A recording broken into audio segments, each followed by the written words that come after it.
और अब खबर अयोध्या से। आपको बता दें कि श्री राम जन्मभूमि मंदिर में चढ़ावे और वित्तीय अनियमितताओं के आरोपों को लेकर सियासत तेज हो गई है। और इसी कड़ी में आज सुबह अखिलेश यादव ने राम मंदिर ट्रस्ट को लेकर एक बड़ा बयान दिया है। समाजवादी पार्टी के अध्यक्ष अखिलेश यादव ने मांग की है कि राम मंदिर ट्रस्ट को भंग कर एक नया राम मंदिर ट्रस्ट बनाया जाए। साथ ही राम मंदिर में कथित चढ़ावा चोरी को लेकर अखिलेश यादव लगातार बयान देते नजर आ रहे हैं और अब उन्होंने राम मंदिर ट्रस्ट को भंग करके एक नया ट्रस्ट बनाने की मांग भी की है।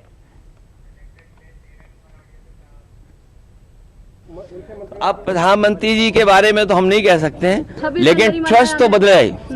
जब ट्रस्ट पे इतने बड़े सवाल खड़े हो गए हैं तो पुनः ट्रस्ट बने। तो वहीं यूपी कांग्रेस कमेटी के अध्यक्ष अजय राय ने इस मामले को लेकर पीएम मोदी को पत्र लिखा है, जिसमें उन्होंने आरोप लगाया है कि राज्य सरकार की ओर से इस मामले में प्रभावी कार्रवाई नहीं की गई है और पूरे मामले की स्वतंत्र फॉरेंसिक जांच कराई जानी चाहिए। मंदिर से जुड़े संवेदनशील मामले का समाधान राजनीतिक आरोप प्रत्यारोप से नहीं बल्कि निष्पक्ष और पारदर्शी जांच से ही संभव है। साथ ही उन्होंने ये भी कहा कि अगर सरकार मंदिर निर्माण का श्रेय लेती है तो चढ़ावे से जो जुड़ी कथित अनियमितताएं हैं उनकी जिम्मेदारी भी उन्हें तय करनी होगी। राम मंदिर में चढ़ावा चोरी मामला अब सिर्फ जांच तक ही सीमित नहीं रहा है बल्कि एक बड़ा राजनीतिक मुद्दा बन गया है। जी हां, एसआईटी की जांच में जहां कुछ लोगों पर कार्रवाई हुई है, वहीं मुख्यमंत्री योगी आदित्यनाथ ने साफ तौर पर कहा है कि कुछ लोगों के अपराध के लिए पूरे श्री राम जन्मभूमि तीर्थ क्षेत्र ट्रस्ट या अयोध्या की आस्था पर सवाल नहीं उठाया जा सकता।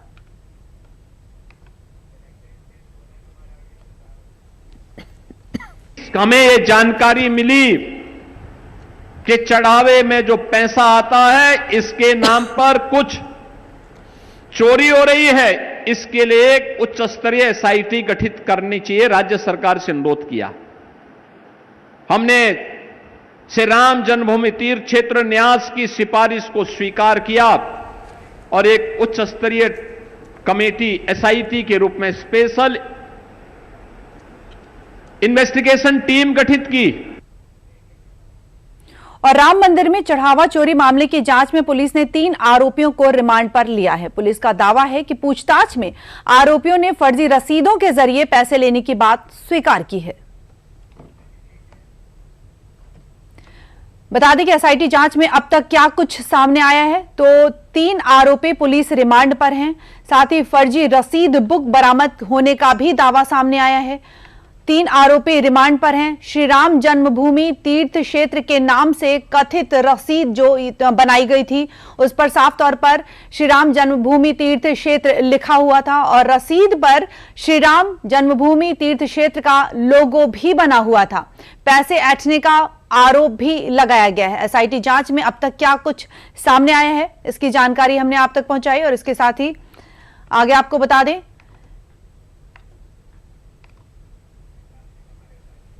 कि इस पूरी जानकारी को और अधिक जानकारी के लिए हमारे साथ जुड़े हमारे सहयोगी विकास सिंह जी। विकास, स्वागत है आपका। विकास, बताएं कि राम मंदिर में चढ़ावा चोरी जो मामला है अब तक ये सिर्फ जांच तक ही सीमित नहीं रहा है बल्कि एक बड़ा राजनीतिक मुद्दा बनता हुआ नजर आ रहा है।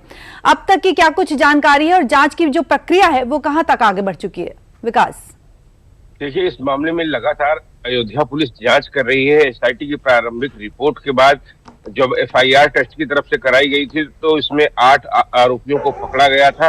उन 8 आरोपियों से पूछताछ की जा रही है और जो एसआईटी की प्रारंभिक रिपोर्ट में जो चीजें दी गई थी, जिनको दर्शाया गया था, उनके आधार पर अयोध्या पुलिस अपनी इन्वेस्टिगेशन कर रही है। फिलहाल इससे पहले अविनाश को 1 दिन की रिमांड पे लिया गया था। उसकी निशानदेही पर एक 14 कोसीय परिक्रमा मार्ग पर एक जगह उसने बताई थी जहां पर उसने बताया था कि यहाँ पर जो पैसा था उसका बंटवारा वो सब साथी मिलकर करते थे।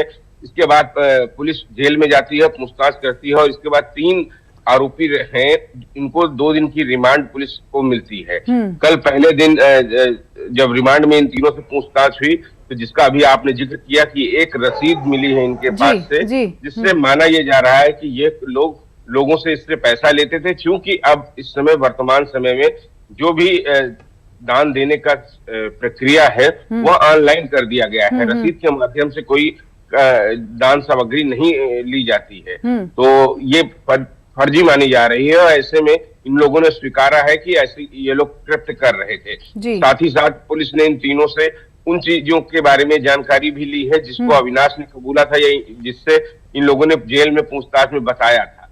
तमाम सारी चीजों पर पुलिस अपनी गहन जांच कर रही है और इन लोगों के घर और परिवार के बारे में भी जांच की जा रही है कि आखिर वो पैसा जो इन लोगों ने ट्रस्ट से चुराया था, राम मंदिर से चुराया था, उसको कहां कहां लगाया है, कहां कहां प्रयोग किया है, उन सभी चीजों पर जांच चल रही है। आज रिमांड का आखिरी दिन है और आज भी पुलिस इनसे पूछताछ अपनी जारी रखेगी और उनकी निशानदेही पर कई जगह तमाम चीजें बरामदगी भी करा सकती है।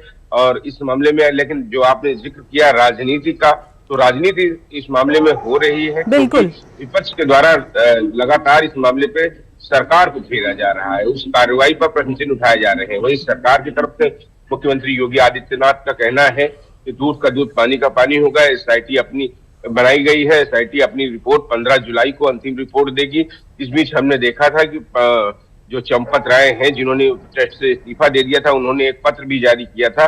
उन्होंने कहा था अभी वो मौन में है लेकिन मौन व्रत तोड़ेंगे एसआईटी रिपोर्ट आने के बाद। तो क्या कहते हैं, लेकिन जो इस पूरे जांच के मामले में जो ये 8 आरोपी हैं जो इनसे पूछताछ की जा रही है, सामने निकल कर आ रही है, पुलिस अपनी विवेचना लगातार कर रही है। इन लोगों के घर भी गई हुई थी और लगातार जो चीजें हैं, जो गणना से जुड़े जो अन्य कर्मचारी हैं, उनसे भी पूछताछ की गई थी। इस पूरी प्रक्रिया पर एसआईटी पूरी ऑडिट रिपोर्ट को खंगाल रही है और जहां जो कमियां हैं उन कमियों को उजागर किया जाएगा। अब इंतजार होगा फाइनल रिपोर्ट का, लेकिन साथ साथ इस मामले पर जो पूछताछ की गई है इन लोगों से रिमांड पे लेकर, माना यह जा रहा है अगले कुछ दिनों में पुलिस कुछ और गिरफ्तारियां भी कर सकती है। बिल्कुल, कहीं एक साइड हम देख रहे हैं कि एसआईटी भी अपनी जांच कर रही है और पुलिस भी अपनी कार्रवाई कर रही है, लेकिन समय के साथ हर दिन इस मामले में एक नया खुलासा भी नजर आ रहा है। अगर हम प्रबंधन की बात करते हैं तो किस तरह के बदलाव अब मंदिर प्रबंधन व्यवस्था में किए जाने की संभावना नजर आ रही है? विकास, देखिए, जो ट्रस्ट की बैठक हुई थी उसमें सबसे पहले तो दोनों जो इस्तीफे आए थे उनको स्वीकार किया गया था और एक अब नई व्यवस्था लागू करने की बात कही गई है। एक कमेटी होगी जो चयन करेगी सीईओ का। तो कहीं ना कहीं जो ट्रस्ट के कोषाध्यक्ष हैं उन्होंने डीडी न्यूज से खास बातचीत में इस बात का जिक्र भी किया था कि जो ट्रस्ट के कामकाज हैं उनका विकेंद्रीकरण किया जाएगा, जिससे कि जिम्मेदारियां अलग अलग तय हो सके। जो जिसको सुरक्षा की जिम्मेदारी दी जाए, पैसे की जिम्मेदारी दी जाए, फाइनेंशियल मैनेजमेंट, इन सारे काम का बंटवारा किया जाएगा और इन सब की निगरानी सीईओ करेगा। तो उसके कार्य कैसे होंगे, किस तरीके से होंगे, चयन प्रक्रिया कमेटी करेगी, ये सारी चीजें आगे चलकर जमीन पे आएंगी। लेकिन ट्रस्ट का ये मानना है कि ऐसी प्रक्रिया मंदिर में बनाई जाए कि भविष्य में कभी भी कोई ऐसी गड़बड़ी की आशंका भी न रहे, 1% भी किसी भी कार्य में प्रश्न चिन्ह न लग सके। कुछ ऐसी व्यवस्था लगातार ट्रस्ट के द्वारा की जाएगी आने वाले समय में। और ट्रस्ट के लोग भी दुखी थे इस घटना से। उनका कहना था कि ऐसी घटना नहीं होनी चाहिए थी, लेकिन अगर हो गई है तो भविष्य में कभी भी पुनरावृत्ति न हो सके, इसलिए इस तरीके से यहाँ पर प्रबंधन में चेंज किए जाएंगे और चीजों को जो एसओपी है उनका कड़ाई से पालन किया जाएगा, चाहे वो बैंक कर्मी हो, चाहे मंदिर की तरफ से जो प्रबंधक कमेटी की तरफ से जो कर्मी लगाए जाते हैं। जी, इस पूरे मामले की बात करें विकास, तो मामला तो एक तरफ है, इस पर सियासत भी खूब गरमाती हुई नजर आ रही है। अगर विपक्ष की बात करें तो जिस तरह से आरोप प्रत्यारोप विपक्ष की तरफ से लगाए जा रहे हैं, उसको किस नजरिए से आप देखते हैं? देखिए, उत्तर प्रदेश में 2027 में चुनाव है, ऐसे में अगर ये मुद्दा रहता है, सबसे बड़ी बात यह है कि अयोध्या को लेकर भारतीय जनता पार्टी उसे अपना राजनीतिक मॉडल करती है, क्योंकि राजनीति में अयोध्या बाकी राजनीतिक दलों के लिए अछूत था। उसने वहां पर प्रभु श्री राम मंदिर बनने से पहले ही, जब 2017 में मुख्यमंत्री योगी आदित्यनाथ की सरकार आई, तो उस पूरे नगर को सजाया गया, संवारा गया, हजारों करोड़ रुपए का वहां पर काम कराया गया और एक सिंबल के रूप में, एक मॉडल के रूप में उसे किया गया। और प्रभु श्री राम के प्राण प्रतिष्ठा समारोह के बाद तो हमने देखा कि उस अयोध्या नगरी में जितने लोग एक साल में आते थे उतने लोग एक दिन में आने लगे। तो कहीं ना कहीं ये पूरी दुनिया ने देखा इस चीज को।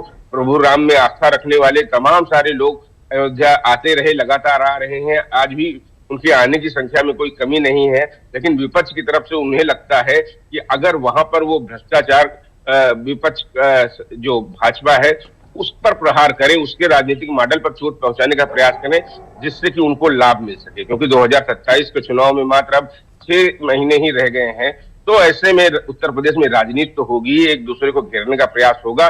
वहीं मुख्यमंत्री योगी आदित्यनाथ लगातार इस पर बोल रहे हैं कि विपक्ष इस मामले में लोगों को भ्रम फैला रहा है। ये वही लोग हैं जिन लोगों ने राम भक्तों पर गोलियां चलाई थी या राम भक्तों के अस्तित्व को ही नकारा। बिल्कुल बिल्कुल, आपने सही बात कही और बहुत बहुत धन्यवाद तमाम जानकारियों के लिए।